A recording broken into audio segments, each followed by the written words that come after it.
आज मैं आपको एक बेहद ही दिलचस्प पैराडॉक्स के बारे में बताने वाला हूँ।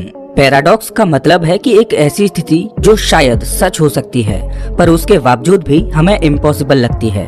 एक ही वाक्य में दो तरह की बातें बोली जाती हैं, वो दोनों ही सच हैं पर दोनों ही एक दूसरे से उल्टी हैं। जैसे कि फर्मी पैराडॉक्स का एक एग्जांपल ले लेते हैं। आज के समय में इंसानों को हमारे ब्रह्मांड के बारे में बहुत कुछ पता है। वैज्ञानिकों का कहना है कि हमारा सूर्य एक बेहद ही साधारण सा सितारा है और इस तरह के स्टार्स केवल हमारी मिल्की वे गैलेक्सी में ही करोड़ों की तादाद में हैं। आपके अंदाजे के लिए बता दूं कि हमारी मिल्की वे गैलेक्सी में 40 से 80 बिलियन तारे सूर्य जैसे मौजूद हैं। बहुत ज्यादा चांसेस हैं कि इन सूर्य के जैसे स्टार्स के इर्द गिर्द पृथ्वी के ही जैसा कोई ग्रह घूम रहा होगा। इसके साथ ही ये भी पॉसिबल है कि ये ग्रह और सितारे हमारी खुद की पृथ्वी और सूर्य के मुकाबले कहीं ज्यादा समय से एग्जिस्ट करते आ रहे होंगे। अगर ऐसा सच है तो ये निष्कर्ष निकालना मुश्किल नहीं है कि किसी दूर के प्लैनेट पर एक इंटेलिजेंट लाइफ फॉर्म होनी ही चाहिए। एक ऐसी इंटेलिजेंट लाइफ जिसकी सभ्यता और टेक्नोलॉजी दोनों हमसे ज्यादा एडवांस हों। बिल्कुल आज हम जिस तरह से सोच रहे हैं उसी तरह इन एलियंस ने भी एक वक्त पर सोचा होगा कि स्पेस के दूसरे ग्रहों पर अनोखी सभ्यता हो सकती है। इसीलिए उन्होंने ऐसी मशीन भी बनाई होंगी जो इन नए प्लैनेट्स को खोज सकें। तो अब सवाल ये उठता है कि अगर इस चीज की इतनी ज्यादा संभावना है तो अब तक किसी सभ्यता ने हमसे मुलाकात करने की कोशिश क्यों नहीं की? क्या उनके होने का हमें अभी तक कोई पक्का सबूत नहीं मिल जाना चाहिए था?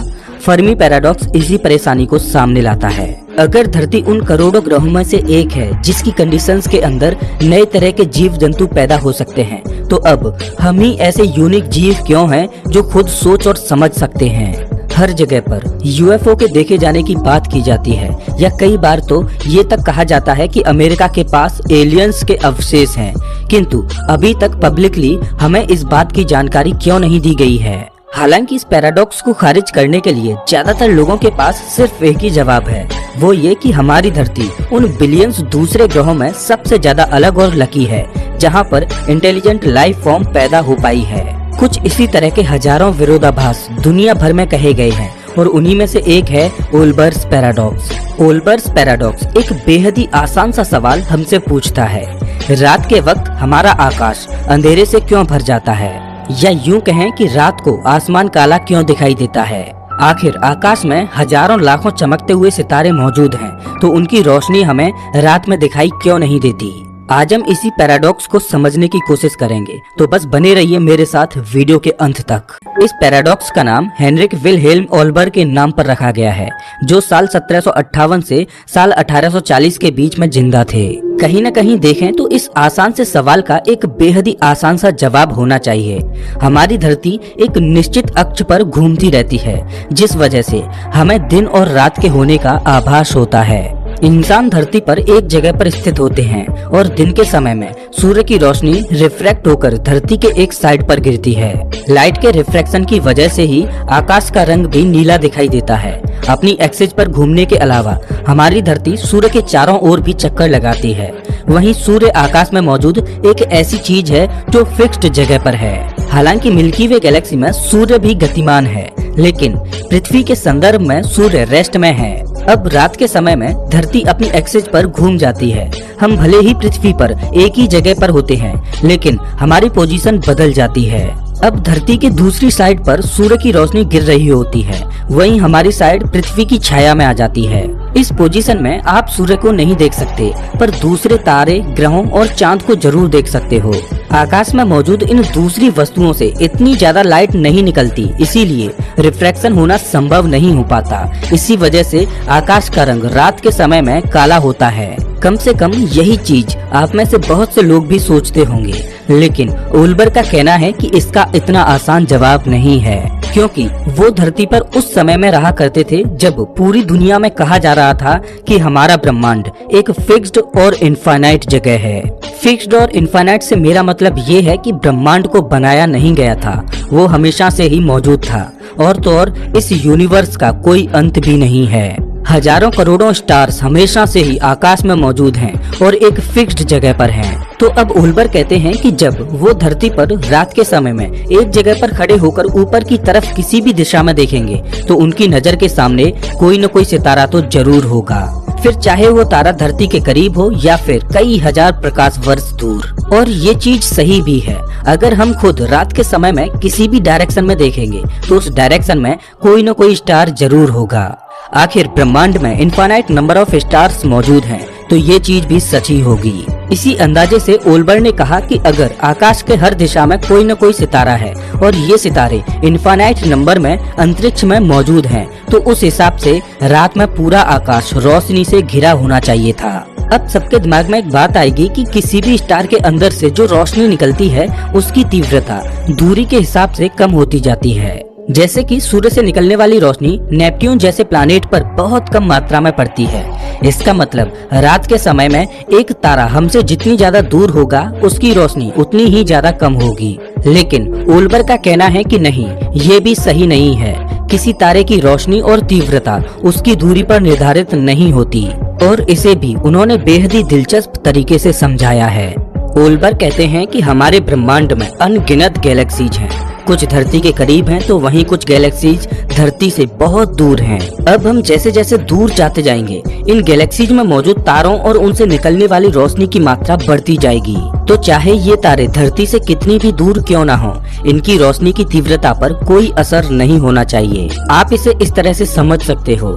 मान लीजिए कि हमारी धरती एक बड़े से ग्राउंड के बीचों बीच स्थित है।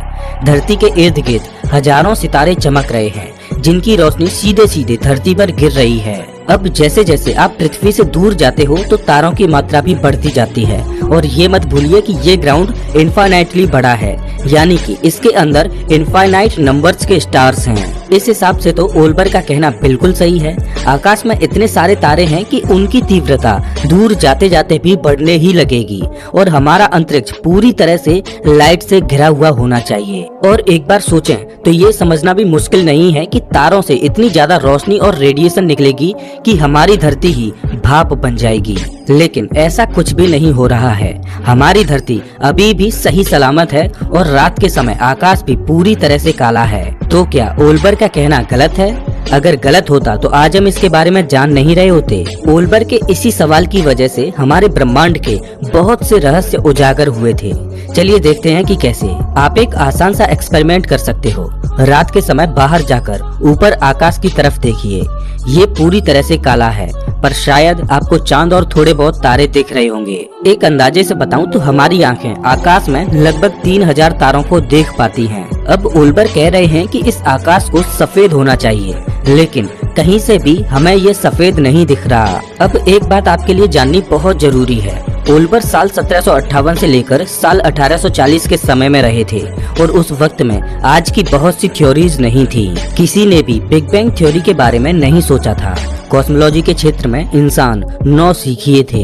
ऐसा कहना गलत नहीं होगा कि ओल्बर उन लोगों में से हैं जिन्होंने बिग बैंग थ्योरी के होने की पहली सीढ़ी को चढ़ा था। ओल्बर के इस सिंपल से सवाल से आप बहुत से निष्कर्ष निकाल सकते हो। सबसे पहला तो ये कि शायद हमारा यूनिवर्स इनफाइनाइट नहीं है, और अगर ब्रह्मांड इनफाइनाइट नहीं है तो उसके अंदर मौजूद तारे भी अनंत नहीं हैं। अगर ऐसा सही है तो जब आप ऊपर आकाश की तरफ बहुत से सितारों को देखते हो तब किसी एक दिशा में शायद कोई तारा मौजूद ही नहीं है। मेरे कहने का मतलब ये है कि अगर दुनिया इनफाइनाइट नहीं है तो हमारी लाइन ऑफ साइट में बहुत सी जगह ऐसी होंगी जहाँ पर कोई भी तारा मौजूद नहीं होगा। अब यूनिवर्स भले ही अनंत ना हो, लेकिन तब भी वो काफी ज्यादा बड़ा है, इसीलिए हमारी ज्यादातर लाइन ऑफ साइट में स्टार्स आएंगे ही नहीं। लेकिन इसके बावजूद भी आकाश में करोड़ों तारे हैं जिनकी रोशनी बेहद ही तीव्र है। इन सितारों की वजह से अंतरिक्ष के अंदर बहुत सारी लाइट होनी चाहिए थी। अब इसी चीज को समझने के लिए दूसरा निष्कर्ष निकाला गया।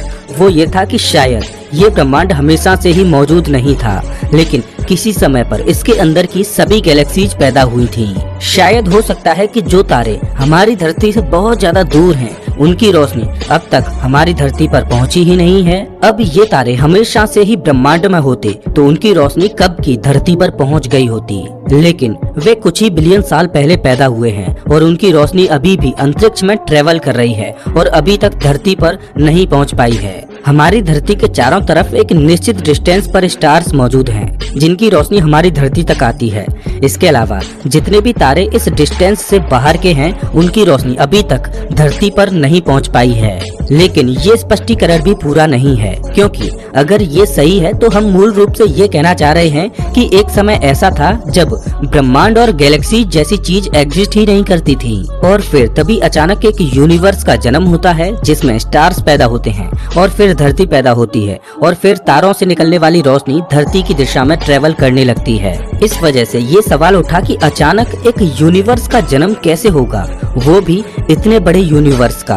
अब इस बात का कोई तत्काल जवाब नहीं है, लेकिन इन सभी चीजों का ये निष्कर्ष निकलता है कि हमारी दुनिया अनंत नहीं है और ये हमेशा से मौजूद नहीं थी, बल्कि 13.8 बिलियन साल पहले इस यूनिवर्स का बिग बैंग की वजह से जन्म हुआ था और तब से लेकर अब तक ब्रह्मांड लगातार बड़ा होता जा रहा है। अब क्या इतने सारे निष्कर्ष हमें ओल्बर्स पैराडॉक्स के जवाब देते हैं? मान लीजिए कि अब हमारे पास एक यूनिवर्स है जो कि लगातार रूप से बड़ा होता जा रहा है।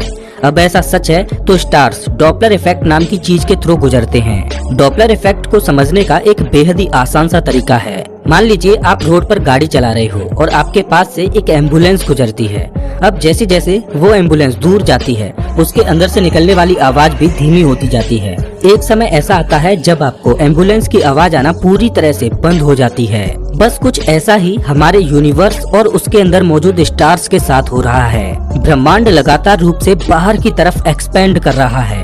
इसके साथ ही इसके अंदर मौजूद स्टार्स भी बाहर की तरफ जा रहे हैं। इस वजह से तारों से निकलने वाली वेवलेंथ भी स्ट्रेच हो जाती है और इतनी ज्यादा पतली हो जाती है कि वो इंफ्रारेड लाइट में बदल जाती है। और हम सबको पता है कि इंफ्रारेड लाइट को देखा नहीं जा सकता। इस निष्कर्ष से हम एक और जवाब निकाल सकते हैं। अगर हमारा ब्रह्मांड तेजी से बाहर की तरफ फैलता ही जा रहा है तो वो किसी न किसी स्पीड से इस काम को अंजाम दे रहा है। जाहिर सी बात है कि रोशनी की स्पीड से ज्यादा कोई और चीज नहीं है। इसका मतलब हमारा ब्रह्मांड स्पीड ऑफ लाइट से बड़ा हो रहा है। मतलब तारों से निकलने वाली रोशनी जितनी तेजी से धरती के ऊपर आने की कोशिश कर रही है, उतनी ही तेजी से वो उल्टी दिशा में भी जा रही है। ये बिल्कुल रस्साकसी के खेल की तरह है। दोनों तरफ से समान फोर्स लगाया जा रहा है, इसीलिए कोई भी जीत नहीं रहा। रोशनी बस बीच में फंसी हुई है। ना ही वो धरती पर गिर पा रही है और ना ही तो अंतरिक्ष को रोशन कर पा रही है। इसीलिए अब वैज्ञानिक ओल्बर पैराडॉक्स की मदद से पूरी तरह से यकीन करने लगे हैं कि हमारा ब्रह्मांड लगातार रूप से एक्सपेंड होता जा रहा है। जब आप रात में आकाश को काला देख रहे हो, तब वो असल में लगातार बड़े हो रहे ब्रह्मांड का सबूत है। अब आपके दिमाग में एक सवाल आ रहा होगा कि अगर हमारी दुनिया बड़ी हो रही है तो इसने कहीं न कहीं से तो शुरू जरूर किया होगा। हर एक बड़ी चीज की शुरुआत एक सिंगल पॉइंट से होती है। वो कहते हैं ना कि बूंद बूंद से सागर बनता है। तो वक्त में एक समय ऐसा भी रहा होगा जब हमारा ब्रह्मांड आज के मुकाबले काफी ज्यादा छोटा होगा और शायद उस वक्त हमारा आकाश पूरी तरह से रोशनी से घिरा होगा। अगर आप ऐसा ही सोच रहे हो तो आप बिल्कुल सही हो। उस समय में सच में आकाश पूरी तरह से रोशनी से भरा हुआ था। अब यहाँ पर एक सवाल आता है कि क्या ये रोशनी ब्रह्मांड में कहीं मौजूद है? तो जवाब है हाँ, ये प्राचीन रोशनी अभी भी ब्रह्मांड में है, लेकिन यूनिवर्स के बड़े होने की वजह से इस रोशनी की वेवलेंथ इतनी ज्यादा खिंच चुकी है कि अब उसे आंखों से देखना नामुमकिन हो गया है। ये रोशनी इंफ्रारेड लाइट की रेंज से भी आगे निकल गई है और अब ये माइक्रोवेव बन गई है। बस इसी रोशनी को कॉस्मिक माइक्रोवेव बैकग्राउंड रेडिएशन या CMBR कहा जाता है। और ये कॉस्मिक माइक्रोवेव बैकग्राउंड रेडिएशन एक समान रूप से ब्रह्मांड में फैला हुआ है। आप धरती से जिस भी दिशा में देखते हो तो ये CMBR उसी दिशा में मौजूद होते हैं। बस फर्क सिर्फ इतना है कि हम अपनी आंखों से उसे नहीं देख सकते। इसका मतलब कहीं न कहीं ओल्बर सही थे। रात के समय में आकाश में रोशनी जरूर होती है, लेकिन वो उस रेंज में होती है जिसमें हम उसे अपनी आंखों से देख नहीं सकते। अब आप ही बताइए कि क्या आप सूर्य से निकल रही अल्ट्रावायलेट रेज को अपनी आंखों से देख सकते हो? नहीं ना। रात के समय में भी cosmic microwave background radiation light आकाश में फैली हुई होती है, बस उसे देखा नहीं जा सकता। इतनी सारी जानकारी हमने केवल एक छोटे से सवाल से निकाली है कि आखिर रात के समय में आकाश रोशनी से भरा हुआ क्यों नहीं होता। तो दोस्तों इस वीडियो में बस इतना ही। वैसे आप हमारा ये वीडियो कौन से शहर से देख रहे हो हमें कमेंट करके जरूर बताएं। अगर आपको ये वीडियो अच्छा लगा हो तो इसे लाइक करें और ऐसे ही वीडियोज के लिए चैनल को सब्सक्राइब करें, साथ ही बेल आइकन